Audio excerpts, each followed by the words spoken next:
Hey, how's it going? In this video, I will be taking a look at Moana, the big golden book. I will be reading through this, so there will be spoilers throughout the video. I will let you know when to stop watching so you aren't spoiled of anything in case you just wanted to see what the book looks like. Alright, so here's a look at the book. The front cover looks really nice with Moana, Maui, Heihei, and Pua on the front. On the side, it says Disney Moana twice, along with the Golden Book's logo. On the back, it says Moana is on a voyage to return the powerful heart of Te Fiti to the Mother Island. Will the legendary demigod Maui help her complete her quest? And the retail price for this is $9.99. So taking a look at the inside cover, of course you could write your name right here. And on the left, it says a special thanks to the wonderful people of the Pacific Islands for inspiring us on this journey as we bring the world of Moana to life.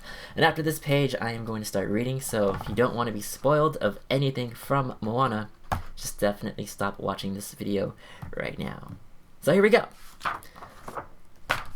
In the beginning, there was nothing but ocean. Then the mother island Te Fiti emerged. From her heart, all life was created.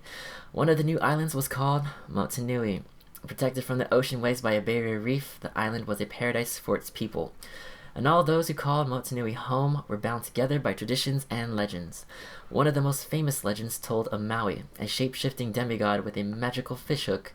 Like many others, he believed Te Fiti's heart held life-giving power. Taking the form of a hawk, Maui flew to the mother island and stole the heart of Te Fiti. The children of the village sat spellbound as Grandma Tala continued her story. Maui tried to escape, she said, but he was confronted by Takei, a demon of earth and fire.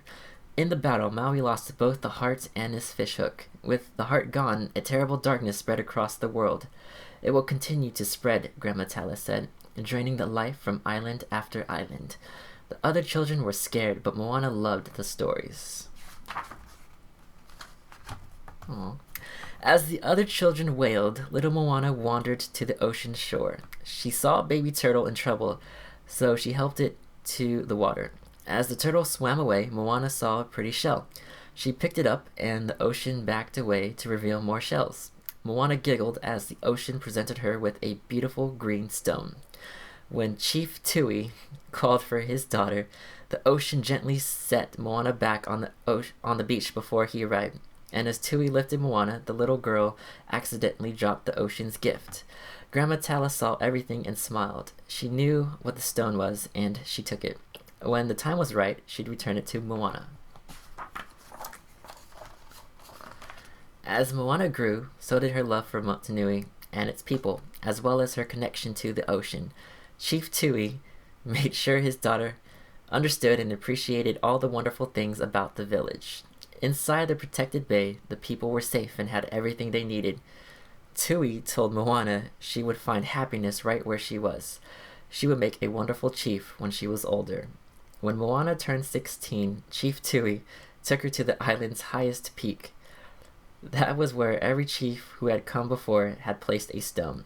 Like I did, like my dad did, and his dad before him, Tui told Moana. When you are ready, you will add your stone to this mountain and raise our island higher. It's time to be who the people need you to be.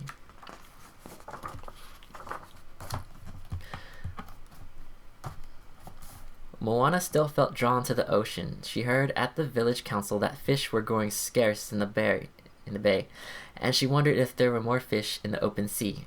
Even though the villagers were forbidden to sail across the reef because it was too dangerous, Moana decided to try.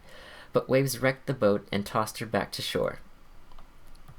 Moana felt discouraged. Perhaps it was time to give up the sea and place her rock on the mountain. But Grandma Tala encouraged Moana to listen to her heart. Then she took Moana to a hidden cavern. "What's in there?" asked Moana. Grandma Tala smiled. "The answer to the question, who are you meant to be?" Inside the cavern were dozens of huge, ancient sea-voyaging boats. "We are voyagers," cried Moana. "Why did we stop?" "Maui is to blame," explained Grandma Tala.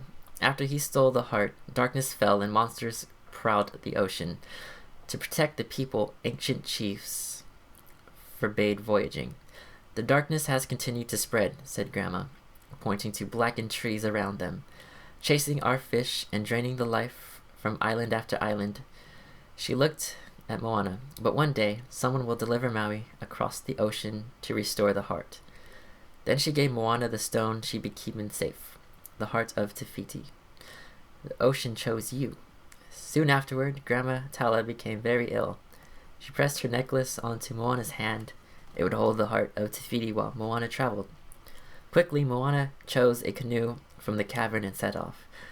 Far out at sea, she discovered a stowaway, a rooster named Hei. Moana barely knew how to sail, then a storm hit.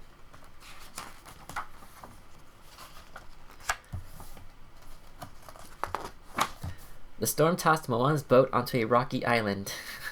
Maui's island. Rocky. He'd been marooned for 1,000 years, looking for a way to escape so he could recover his magical fish hook. Without the hook, he had no shape-shifting powers.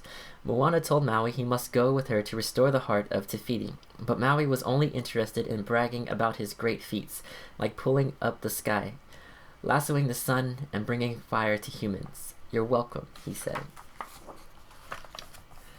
Maui took Moana's boat and left her behind. "Enjoy the island," he shouted. Moana swam after Maui, but he was too far ahead. Suddenly, the ocean lifted Moana up and set her on the boat. Maui was speechless. Moana held up the heart. "I am Moana a Motunui," she said bravely. "You will journey to Te Fiti and restore the heart." Maui backed away. "That's not a heart, it's a curse." Say what? Without warning, a spear slammed into the canoe. It was the Kakamora, vicious little bandits wearing coconut armor. They wanted the heart. The bandits swarmed the boat. In the commotion, the heart fell out of Moana's necklace, and Hei gobbled it up. A bandit snatched the dim-witted rooster and ran back to his ship. Moana chased him, batted the Kakamora out of the way, and grabbed Hei. She returned to the canoe just as the rooster coughed up the heart, but the Kakamora boats were still after them. Grabbing the oar and the lines to the sail, Maui expertly sailed out of danger. After defeating the Kakamora, Moana couldn't wait to battle Te and restore the heart, but Maui just wanted his fish hook back. Moana had an idea. "We get your hook, then we save the world. Deal?" Maui hesitated, but Moana pointed out that he'd be a hero if he restored the heart. "Deal," he said at last. Moana asked Maui to teach her how to sail. "You'll never be a wayfinder," he scoffed. The ocean didn't like the sound of that. It picked up one of the Kakamora blow darts and jabbed Maui. Maui collapsed, temporarily paralyzed except for his head. "Really?" he asked the ocean. "If you can talk, you can teach," said Moana with a laugh. Maui finally agreed, but only because he had to. Maui knew that Tamatoa, a monstrous crab who loved collecting shiny things, had his hook. But Tamatoa's lair was under the ocean in Lalatai, the dreaded realm of monsters. There was only one way into the mysterious world: scale a 1,000-foot cliff and jump down a chute all the way through the ocean. Lalatai was a dark and mysterious land, full of glowing plants and geysers that blasted through the watery ceiling. It wasn't long before Maui spotted his fish hook stuck to Tamatoa's shell, along with the rest of the giant crab's collection of shiny items. Maui charged in and grabbed his hook. "It's Maui time," he cried. Then Maui tried to shapeshift into a hawk. Instead, he became a bug, then a pig. "This never happens to me," the demigod said in shock. Tamatoa pinned Maui to the ground. To distract the monster, Moana held up the heart of Te Fiti, then dropped it into a crevice. Tamatoa skittered after the shiny stone, while Moana ran to her injured friend. But Moana had tricked Tamatoa. She still had the heart. She helped Maui escape before the angry crab could grab them. Moana guided Maui onto a geyser hole. Whoosh! The geyser blasted them to the surface. Moana knew Maui needed to regain his full strength to fight Te. But the demigod couldn't master the hook's shape-shifting power. It seemed like Maui was giving up. As he moped, Moana asked about one of his special tattoos. "I had human parents," explained Maui. "They didn't want me. They threw me into the sea, like I was nothing." "You're not nothing," said Moana. "Maybe the whole reason the ocean sent me here is to help you see that." Moana's words touched Maui. He began practicing with the hook and got better and better. And as Maui regained his shape-shifting abilities, he taught Moana more about wayfinding.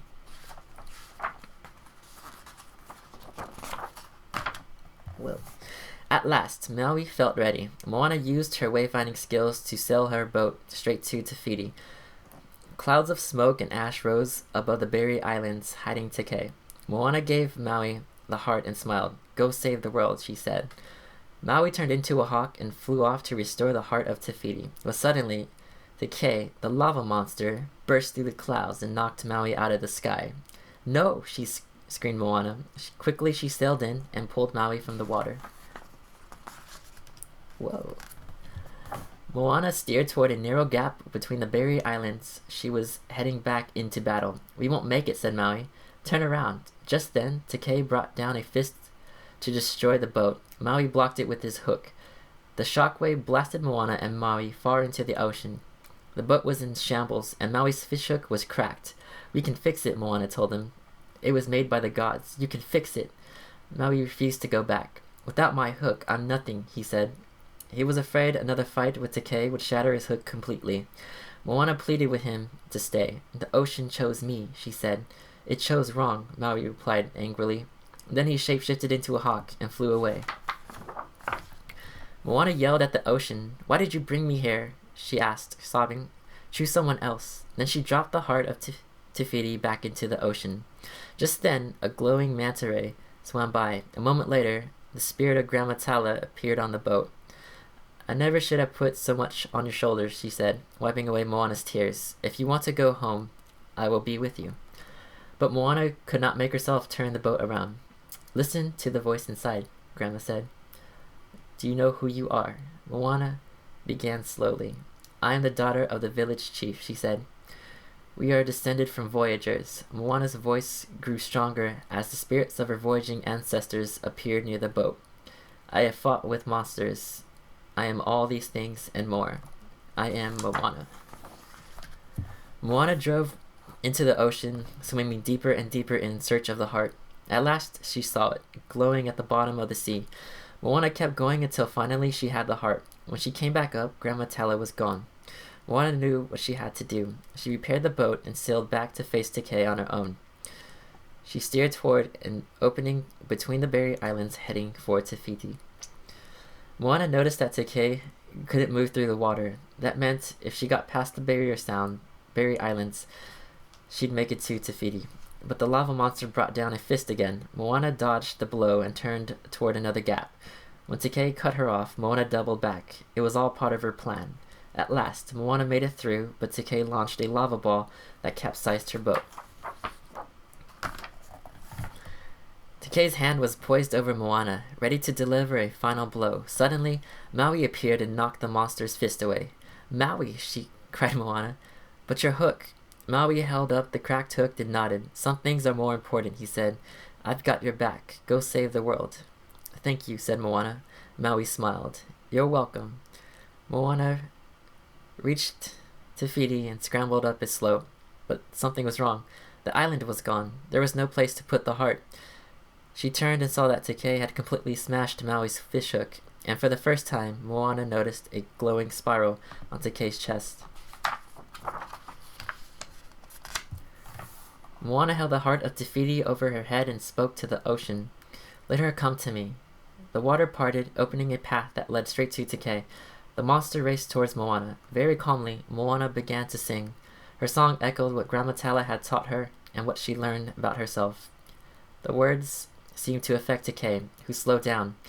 "I know who you are," Moana whispered. Then she placed the heart in the glowing spiral, and Te Fiti emerged. Whoa. Maui apologized to Te Fiti. "What I did was, I have no excuse," he said. "I did it for myself, and I'm sorry.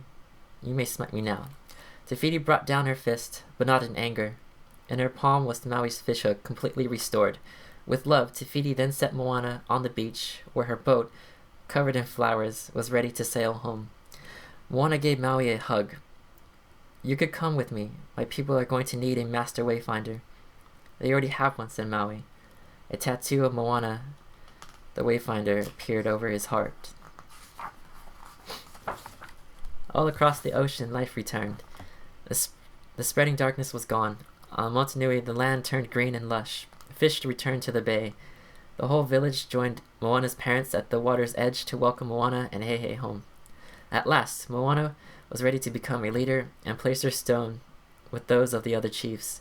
But for Moana, it wasn't a stone, it was a conch shell.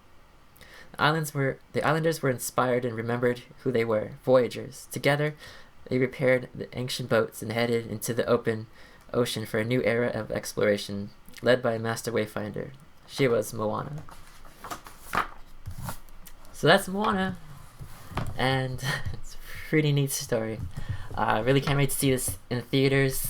Kind of wish there was more Pua in the story, but maybe the Little Golden Book will feature more of Pua, but it seems like Heihei was a little bit more of the focus between the two sidekicks. But really loved Moana's story and her character development, especially Maui's as well, so it seems like it's a little bit about both of them becoming better people, and I can't wait to see that in theaters with my girlfriend. So anyway, hopefully you guys all like that spoiler for the spoilers for Moana, and yeah, let me know what you think. So until the Little Golden Book video, I will see you all later, and thanks for watching.